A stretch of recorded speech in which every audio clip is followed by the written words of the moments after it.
What's up, Lorcana Players? Havry here, and a new batch of cards means it's time to give my trash takes on them.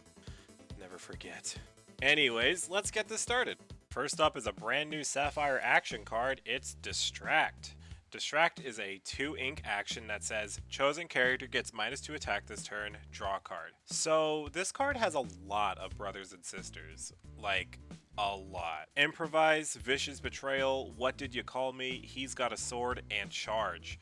All of these cards have the same idea of give your guy some attack and sometimes draw a card. That's not the only thing these cards have in common though. They all also happen to really suck. The reason as to why is due to two main reasons. The first reason is simply these cards just don't do enough. I'd say the best one out of all these is Charge, but even that one doesn't really see play. It's not even that bad of a card, it's just that it can only be used when challenging someone, which brings me to my second reason. Challenging in Lorcana as it is right now just isn't that big of a priority. I'd say on average over the course of a game, each player may challenge only 3 or 4 times and would rather get rid of a threat before they're able to do something with forms of hard removal. The cards that usually will challenge are cards with Rush, and Distract here doesn't really do much against Rush cards since Rush cards already get its value by attacking before you're able to even play this card. It's also worth noting that the first part of this card's effect is actually tied to Aurora Briar Rose, and I'm willing to bet that you forgot that card even exists. Yeah, 1 star. Just kind of pack filler in my opinion. Coming up next is probably one of the most interesting concepts for a card we've seen so far. It's the Sorcerer's Hat. The Sorcerer's Hat is a 2-ink item that reads, you can exert it and for 1 ink, name a card, then reveal the top card of your deck. If it's the named card, put that card into your hand, otherwise put it on top of your deck. When I first read this card, I thought it sucked because if you just throw this out there, how are you supposed to guess which card is at the top of your deck? Well, it turns out there actually is a very easy combo to pull off that lets you guess it right every turn, and that's with Ursula's Cauldron. With this, you're not only able to see which card you're going to draw, but you can actually choose which card to draw between two. It's pretty much like playing a develop your brain every single turn. But that brings up the big question. Will that be good enough? And the problem I'm having is that I'm not confident swinging one way or the other on this one. On one hand, just having a develop your brain that you can use every turn is really good because it makes your plays a lot more consistent. But on the other hand, you have to play 4 ink worth of items first, and I guess I'll say that the slower the meta is, the better this card will be, because you'll have time to really get your value out of it. But if you're playing against a fast, aggressive deck, you don't really have time to set all this up, and you may be thinking, you don't have to run Ursula's Cauldron with it, do you? I'm sorry, but you're not a wizard, Harry. You're likely not gonna guess it right. I think considering everything, I'm going to give it 3 stars for now because I can definitely see its upsides, but I think whether it'll see play or not depends on the type of meta we find ourselves in. It can either be really good or really bad. Next up is one of the cutest cards we've seen so far. It's the Dalmatian Puppy. The Dalmatian Puppy is a 2-ink 2/3 that quests for 1 that reads, you may have up to 99 copies of Dalmatian Puppy in your deck. First of all, let's just get it out of the way. 1 star, I don't think it'll see play because it's in a serious deck, but I have to say, this is one of the most flavorful cards in the entire game, and I absolutely love its effect. I actually hope this card is the start of a continuing trend with cards that aren't necessarily practical, but rather really shine in its accuracy to the source material, because it really lets the team focus more on spreading their creativity than trying to make every card super serious. And you know what? Someone out there will make a 99 Dalmatian Puppies deck, and it'll be hilarious. And who knows, maybe a card down the line will actually benefit from having more than 4 of these puppies in your deck, but either way, I just love this card. It's such a creative idea.